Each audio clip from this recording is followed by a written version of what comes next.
Hola, buenos días. Hoy en Aperitivos Pisos Com hablaremos de neuroarquitectura, del poder del entorno sobre el cerebro con Antonio Ruiz. Un momento. Buenos días a todos los que os vais. A todos los que...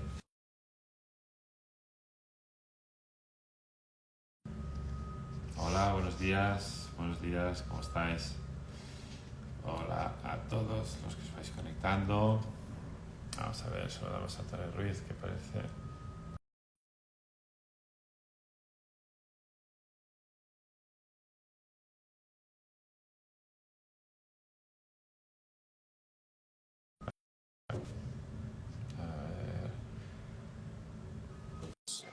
empezar a hablar con Antonio Ruiz. Mientras tanto, buenos días a todos los que os vais conectando. Buenos días, Antonio, ¿cómo estás? Hola, ¿qué tal? Buenos días. De maravilla, ya con vosotros.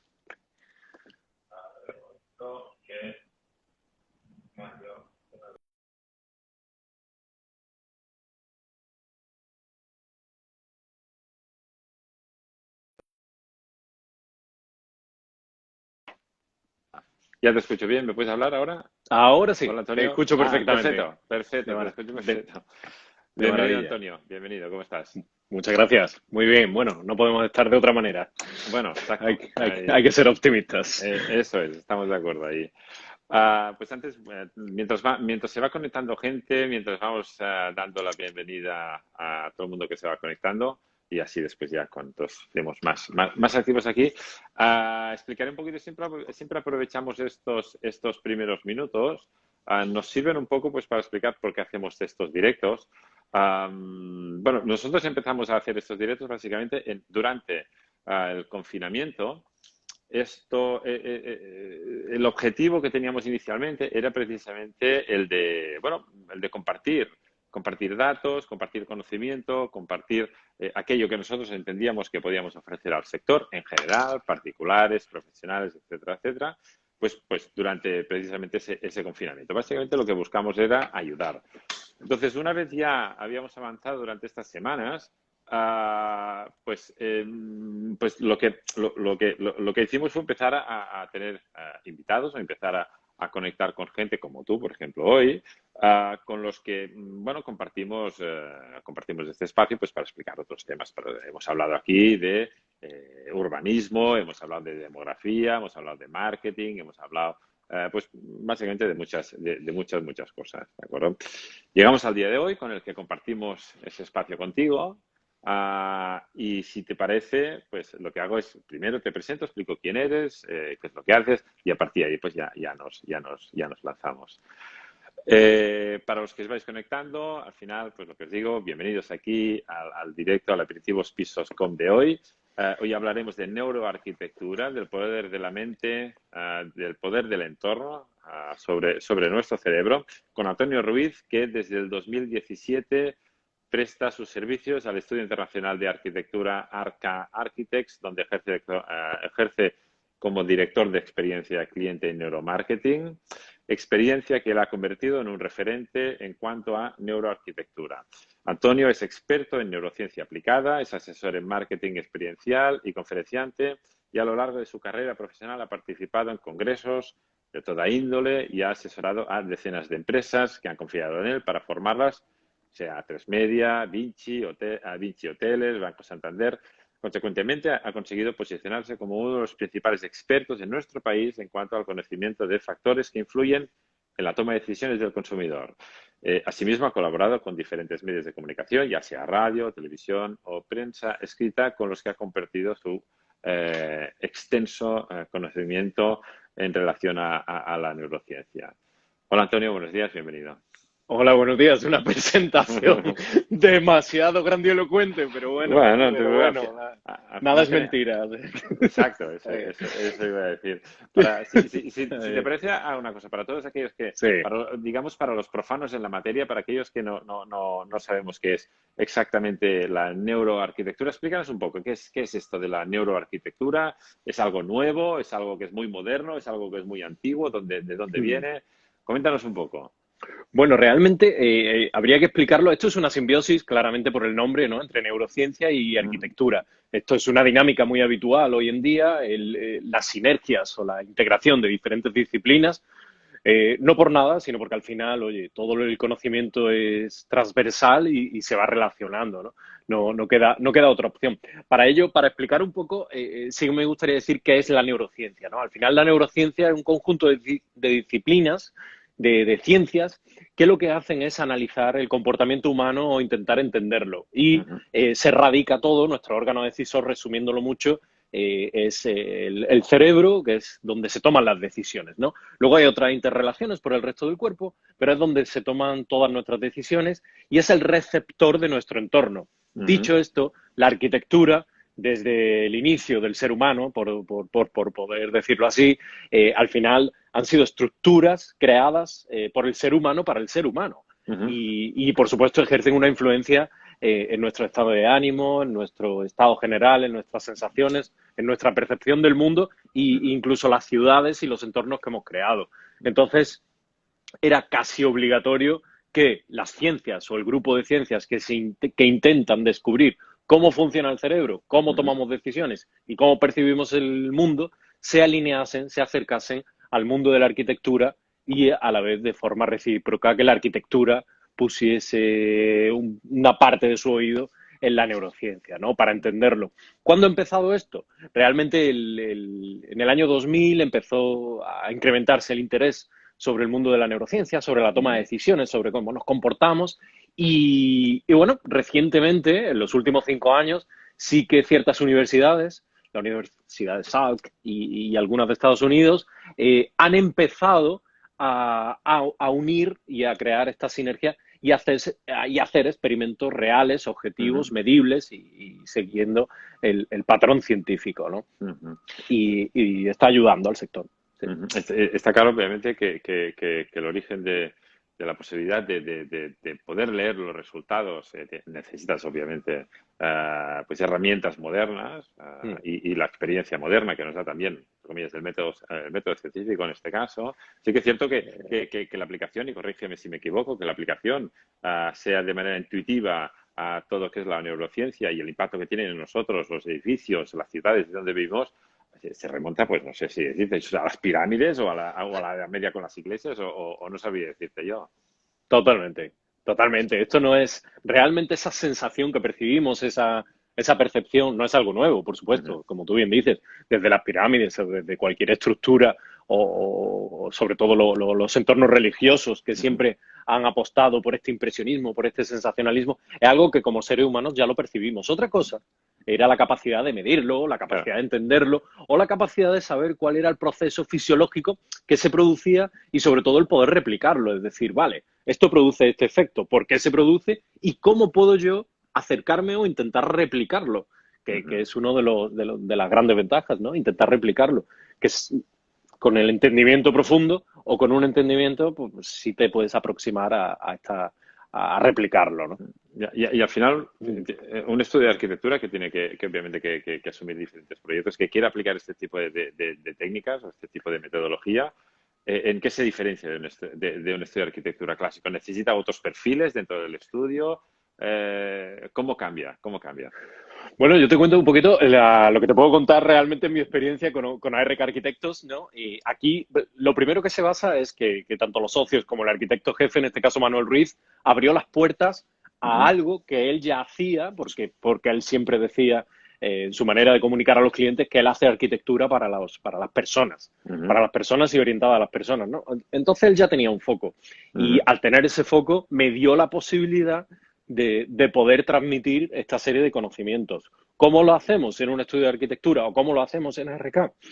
Lo que hacemos es, cada cierto periodo de tiempo, 15 o 20 días, yo lo que hago es una actualización de los últimos estudios científicos publicados y de todo aquello que creo que puede ser relevante, publicado relacionado con el sector de la arquitectura o de los estímulos relacionados con el urbanismo y con los entornos que infieren, que afectan o que influyen en las personas, ¿no? Entonces, de esta manera lo que se hace es una actualización constante. Entonces, lo primero es tener la mente abierta. La mente abierta a escuchar, Claro, vamos, la mayor parte de todo el equipo de arquitectos, además les encanta el tema. ¿Por qué? Porque los arquitectos, incluso ingenieros, porque al final dicen, oye, eso que yo hacía, eso que yo ya intuía, lo que yo ya suponía, oye, es que, mira, esto se produce por esto, por esto y por esto. Y es medible, Claro, claro. y es medible, ¿no? Y la Ujú, otra parte, que ya sí que entramos un poco más en otra materia, es poder hacer estudios reales, estudios ujú, reales con una muestra de personas reales o incluso con clientes, ujú, que, por supuesto es un poquito más complicado, es verdad que no son estudios muy intrusivos, pero esto sería como la segunda parte. Entonces hay una parte didáctica, una ujú. parte de compartir conocimiento muy interesante y de compartir y de crear esa sinergia o esos momentos de debate y la otra parte que es la de hacer estudios reales.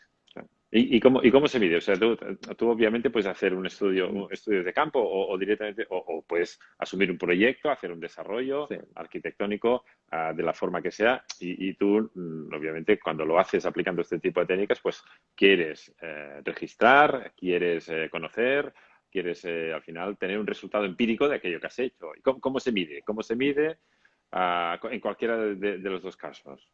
Sí, normalmente, a ver, los estudios de neurociencia son bastante amplios y aquí sí que estamos trabajando con un cúmulo de sensaciones, con un cúmulo de estímulos. Tú realmente cuando entras en un espacio, en una simple habitación, hay muchos estímulos, luz, olor, temperatura, es decir, al final todos tus sentidos, incluso algunos que son, vamos a llamarlo así, más inconscientes, están Ujú, actuando.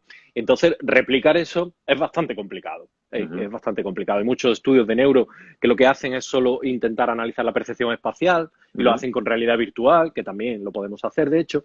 Pero aquí, sobre todo, lo que intentamos hacer es establecer una comparativa. Es afrontar una hipótesis, igual que en el método científico, afrontar una hipótesis. Oye, tengo este espacio y tengo dudas entre estos tres conceptos. No ujú, sé si poner algo tan simple como, no sé si poner, gracias a los proyectos que podemos hacer aquí, un patio a la izquierda, el patio a la derecha, no lo sé, funcionalmente y el programa me serviría, ujú, o no sé si ponerlo enfrente, porque tampoco me bloquea las vistas. Ante esas tres dudas, sí podemos hacer un estudio, o ujú, ante tres olores, dos olores, este tipo de cambios, ¿no? Sería entrar en el método científico. A tu pregunta más directa, ujú, ¿cómo lo medimos? Normalmente lo que hacemos siempre hay que emplear de toda la cantidad de herramientas que hay. Sí que normalmente empleamos el electroencefalograma. ujú, A mí me importan mucho las ondas alfa y beta, son las que me ujú. importan más, Y sobre todo porque, para sí, los profanos, disculpa, sí, esta no, diferencia, no, sí. ¿para qué Sí, sirven las ondas alfa y las ondas beta? ¿Para sí, qué, bueno, qué mira, son o qué? sí, que son, tienes razón, te lo explico un poco mejor. No, a ver, nuestro cerebro, lo de la actividad eléctrica del cerebro, todos medio lo conocemos, ¿no? El Ujú, cerebro produce una actividad eléctrica y esta actividad eléctrica se expresa o de ujú, alguna manera se refleja en nuestro cráneo. Nuestro cráneo, ujú, al final, esa protección ósea que tenemos de todo nuestro cerebro. ujú, Y eso produce una serie de ondas que podemos medir. Ondas alfa, beta, gamma, delta, una serie de ondas, ujú, hay bastantes. Pero bueno, por tenerlo claro, por ejemplo, cuando estamos meditando o en estado de relajación, las ondas alfa se incrementan. Eso ujú, significa que estás tranquilo, que estás en un espacio, nada te altera, que tienes cierto ujú, equilibrio, ¿no? ujú, Y así el resto. Habría que verlas, incluso las betas, cuando estás interaccionando o haciendo un proceso matemático. Al final es el reflejo de la actividad eléctrica de tu cerebro, el reflejo en el cráneo, y ujú, ese reflejo de la actividad eléctrica lo podemos medir. Entonces podemos saber si realmente estás en un proceso de, no de estrés, desde el punto de vista médico no sería correcto, pero si ujú, estás en un proceso de actividad cerebral o si estás tranquilo, relajado. ujú, Claro, cuando llegamos a nuestro hogar o cuando llegamos a un espacio creado, ujú. normalmente queremos esa tranquilidad o queremos esa paz. Y eso es lo que hacemos, medir, Ok. saber exactamente si esas ondas alfa se activan, ¿no? Y Ujú, siempre combinado con otro aparatejo que te voy a decir, que es la actividad electrodérmica de la piel, o el ujú, GSR. ujú, Con eso lo que medimos es la actividad de nuestras glándulas sudoríparas. Y ujú, las glándulas sudoríparas nos dan el indicador del nivel de actividad emocional. Si hay ujú, mucha activación emocional, se activan estas glándulas sudoríparas, ¿no? Para entenderlo muy fácil, lo típico de cuando nos ponemos nerviosos, si te sudan las manos, ujú, eso es porque se ha activado la glándula sudoríparas, ¿no? Entonces, bueno, cuando tú haces esa serie de análisis, ujú, lo que te pueden determinar, pues, qué nivel de atención, qué nivel de emoción, o incluso qué nivel de recuerdo, o incluso si hay una respuesta motora, escondida o no, o que se produce, va a tener ese sujeto ante una textura, ante un espacio, ante cambiar la disposición de diferentes áreas. Y otra herramienta que ahora sí que de nuevo ya estamos utilizando, es más tecnológica, pero por detrás tiene la base de las emociones de Paul Ekman, es el reconocimiento facial de emociones. Altamente interesante, esto en algunos vídeos del futuro, ¿no? Se ve cómo tú entras en la casa, o ya se empieza a ver cómo tú entras en tu propia casa y tu casa te lee las emociones faciales y dice, oye, estás triste, ya te pone una música, ya te pone, te va jugando, ¿no? Va jugando contigo. Pero es una herramienta, la verdad es que es una herramienta bastante sencilla y que incluso lo podemos hacer online. Entonces, la verdad que es muy práctica. Muy práctica. Yo, de hecho, a los que estáis ahí, los que estáis siguiendo el directo, también, comentaros que aprovechar que está aquí Antonio, porque si queréis hacerle alguna pregunta, básicamente, porque puede responder tanto desde el punto de vista muy teórico como desde el punto de vista muy práctico. O sea, que al final atreveros a preguntar. Yo, de hecho, mira, aprovecho que muchos muchas de las personas que ven estos vídeos, ya sea en directo, ya sea después, son agencias inmobiliarias, son gente relacionada con el sector inmobiliario. Pues como ese tipo de técnicas que pueden ayudar a hacer más confortable pues una visita, por ejemplo, a un piso, básicamente lo que puedan ayudar en el proceso de compra. ¿Qué tipo de recomendaciones le darías a una agencia inmobiliaria para la aplicación de este tipo de técnicas de neuromarketing, de neuroventas, ya sea en sus procedimientos, también en su local comercial, por ejemplo, si para atender al público, o en las propias viviendas que están vendiendo? Claro, aquí hemos pasado de la arquitectura a las ventas, al marketing, exacto, a todo. Un cambio ¿no? importante, exacto. Es verdad, bueno, esta es la prueba de que realmente cuando hablamos de neurociencia lo que hablamos de la toma de decisiones y de cómo percibimos el mundo, ¿no? Claro, cuando aplicamos la neurociencia a la arquitectura, esa es la fase de diseño. Entonces, ya lo que tú me comentas un poco es la experiencia del consumidor o del cliente. Está claro que generalizar es un horror en todo, es un horror. Pero sobre todo, mi recomendación sería para cualquier agencia, vamos, así, a nivel general, mi opinión sería para cualquier agencia inmobiliaria que siempre creen un estado de coherencia con el cliente. Es decir, hemos asistido a visitas con inmobiliarias donde tú entras en la casa o la vivienda no se ha preparado bien, sea del tipo que sea, la ventilación no está bien preparada, el olor, que no hace falta que sea una fragancia especial, pero el olor es preferible que sea neutro a que sea otro tipo de... El caso, no hay coherencia, no le puedes decir la percepción de calidad no es buena. Entonces hay que tomarse ese tiempo. Otro error que se suele cometer por el ansia de vender, en el fondo a nadie nos gusta que nos vendan. En el fondo a nadie nos gustan. Nos gustan, y hoy en día más que se puede decidir, que te pongan delante de ti y que tú decidas. Entonces lo que sí tienes que crear son momentos de atención y de emoción, y eso lo haces a través de los estímulos. Si tienes la capacidad, incluir algún tipo de música y tiempo, y dejarle tiempo. El estrés no es bueno nunca para la toma de decisiones, nunca, ni para la percepción. Entonces, ¿cómo se evita el estrés? Pues con un cliente, no hablando rápido. Todos conocemos vendedores que hablan rapidísimo o que quieren dar mucha información porque tienen más ansiedad de dar información que realmente la que puede percibir el cliente. Todo eso te genera lo que hablamos, una experiencia. Y esa experiencia es con la que tú te quedas cuando tú te vas. El cliente no va a recordar absolutamente todo lo que tú le has dicho. Probablemente solo recuerde 2, 3 aspectos y la impresión general. Las sensaciones que haya tenido. Le ha dado. Esas sensaciones. Entonces sí que es muy importante cuidar. Cuando hacemos, por ejemplo, entrenamiento, cuando yo he hecho entrenamientos con vendedores, claro, siempre muchos te dicen, es que yo soy así.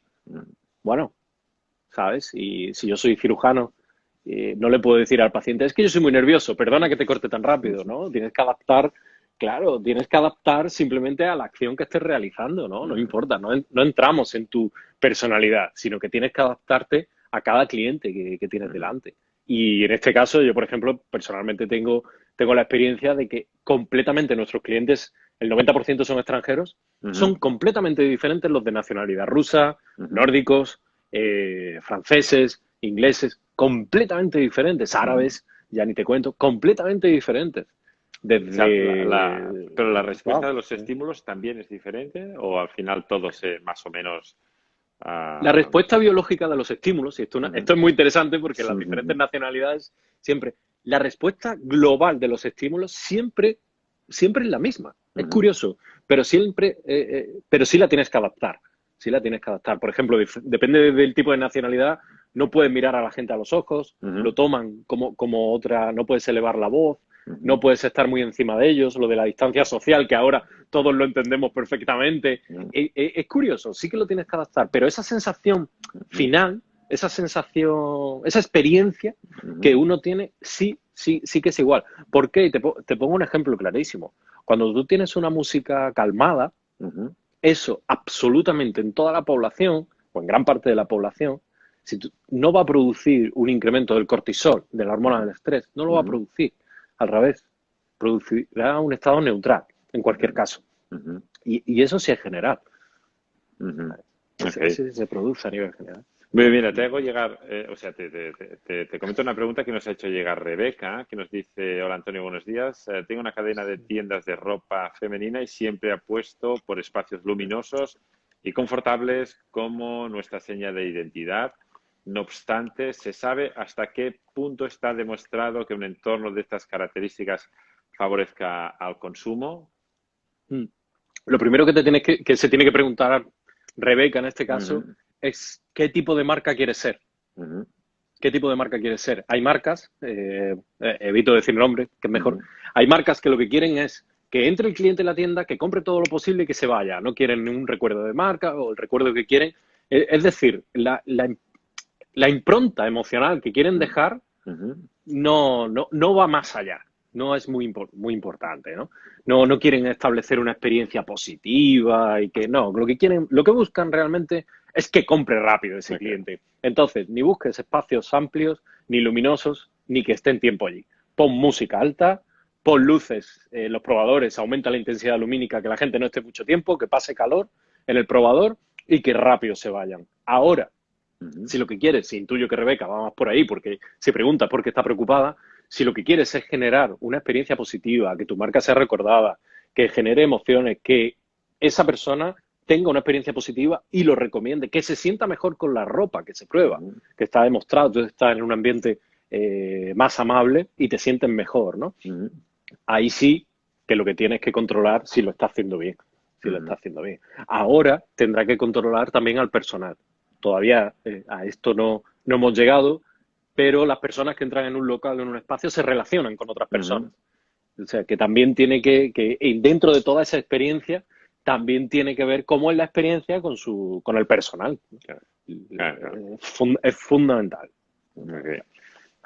Le comento porque Ave Díaz hace una pregunta que dice, buenos días, hasta qué punto es importante la elección de materiales, acabados y el conocimiento del producto para transmitir sensaciones a vuestros clientes? Un poquito lo que estás comentando tú, no solo el Mm. personal, sino un poquito todo lo que es. Pero es fundamental, es Ujú. fundamental. Es decir, eh, al final, en toda la experiencia que tenga un A ver, cliente un contigo, momento, debe de tenemos haber un coherencia. pequeño problema de... ¿Sí? Ahora, Antonio. Se Sí, había te cortado un poco. escucho, Sí, te perfecto, escucho. perfecto. No, comentaba que en toda Ujú, la experiencia que tiene tu cliente contigo se ha de ser coherente. La coherencia ujú, es fundamental. claro, Que tú la historia que cuentes, una historia no tiene que ser falsa, sino que tu discurso sea ujú, coherente, eso es fundamental. Y para eso, por supuesto que hay que conocer perfectamente los materiales, las texturas, los ujú, acabados, y hay que comentarlo, hay que explicarlo. Imagínate, en el caso nuestro de ARK, al ujú, nivel de pregunta y de optimización, estamos hablando de un producto que se desarrolla llave en mano, desde claro, cero, desde el folio, el papel en blanco, hasta la entrega. Nosotros somos arquitectos, constructores, interioristas y paisajistas. Entonces, es una locura, te preguntan claro. absolutamente todo. Pero en general, hay que ser coherente y Ujú, hay que saber de qué producto se habla. El consumidor de hoy en día es un consumidor muchísimo más inteligente que antes. Todos tenemos mucho acceso a la información y ujú, no queremos, huimos ya, porque que ya de aquel vendedor aquella figura del comercial malo que te calentaba la cabeza con un argumento nada sólido y que no era coherente. No, tenemos que pasar a un siguiente nivel, porque no nos queda otra opción. Está claro. David nos comenta, buenos días a los dos, ¿creéis que el teletrabajo, que por lo que obviamente es algo que ha tenido impacto en todos, comenta, ¿creéis que el teletrabajo que se desarrolla en espacios menos preparados para trabajar que en una oficina puede perjudicar a la salud mental y el bienestar de una persona? Mil gracias. Totalmente, totalmente. De hecho, el otro día daba una formación para una empresa que ha implementado el teletrabajo casi al 90%. Y claro, hay varios problemas concomitantes con el teletrabajo. Primero, un falso teletrabajo. Lo que nos han obligado es a estar en nuestra casa y no a teletrabajar, porque ni las leyes a nivel estructural no estamos preparados para el teletrabajo. Ninguna empresa estaba, o la mayor parte de las empresas no estaban preparadas, ¿no? Eso, por ende, lo que hacía es que nuestros espacios vitales no estuviesen, en la mayor parte de los casos, no estuviesen preparados para ello. Y, por supuesto, que ha implicado una adaptación. Todo lo que sea un proceso de adaptación implica una ansiedad, un estrés, y luego las variaciones que hay a nivel personal, ¿no? ¿Qué ocurre en el teletrabajo o en el trabajo este que tenemos que hacer en la casa, en este pseudo teletrabajo? Hay interrupciones, hay falta de control del entorno, es un entorno completamente diferente, hemos tenido que adaptarlo. Esto, de hecho, lo que produce un aumento de la hormona del estrés, del cortisol, que incide directamente en la adrenalina. ¿Qué ocurre? No son hormonas malas, son hormonas que forman parte de nuestra adaptación personal. Lo que ocurre es que cuando se mantienen en el tiempo, producen unos niveles de estrés y de ansiedad que pueden incrementarse, ¿no? Entonces, por regla general, no estamos adaptados al teletrabajo. Sobre todo también porque vivimos en una estructura organizativa o económica en la que se está poco acostumbrado a trabajar por objetivos. Claro. Y se está más acostumbrado a trabajar por horario y presencialismo. Claro, ¿qué significa el teletrabajo? ¿Tener que estar 8 horas delante de una pantalla? ¿O que yo cumpla unos objetivos a la hora que a mí me dé la gana? Claro. Y al final también es totalmente cierto, y además no solo estamos hablando del abanico de posibilidades que puede significar el teletrabajo. O sea, uno puede teletrabajar en casa, en un despacho estupendamente preparado, o en cualquier lugar con los niños que no tienen cole en ese momento, o con X circunstancias que, como dices tú, escapan a tu control, lo cual significa, obviamente, una caída segurísima del rendimiento de todos como trabajadores. Sí.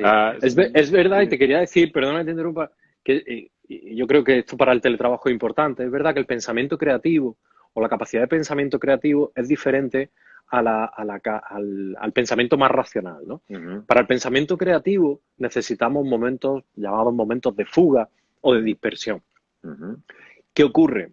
Que, claro, para cierto tipo de trabajos hay espacios que sí lo favorecen, que sí favorecen tener pensamiento creativo. Para otros no. Para otros, vamos, por ejemplo, en el caso, y volviendo otra vez al tema más de la arquitectura, cuando nosotros desarrollamos un espacio de oficina o de trabajo dentro de las viviendas, claro, la interacción con el cliente es tan estrecha que tenemos que saber a qué trabajo se dedica.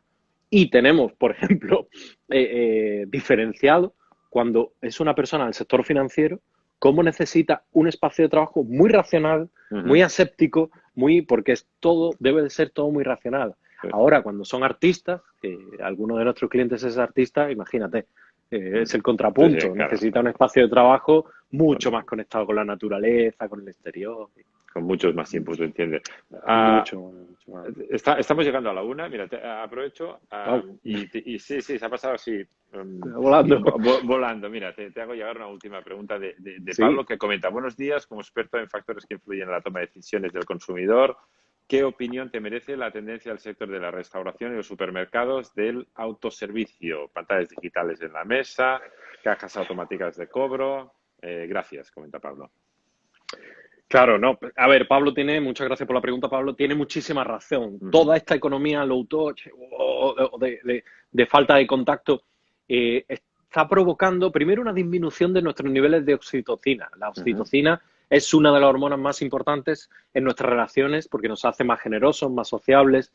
Somos animales sociales, ¿no?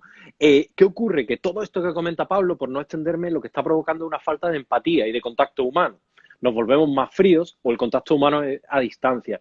Y claro, bajan los niveles de empatía. Ahora tenemos un reto. Con todo esto tenemos un reto. Y es con toda esta tecnología, con esta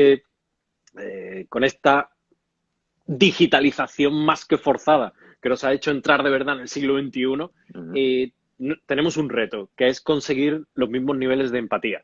Okay. De hecho, en robótica y en inteligencia artificial, lo que están trabajando sobre todo es en el análisis del lenguaje y en conseguir mayores niveles de empatía. ¿Por qué? Porque, como esto que comenta Pablo, se produce mucha distancia social.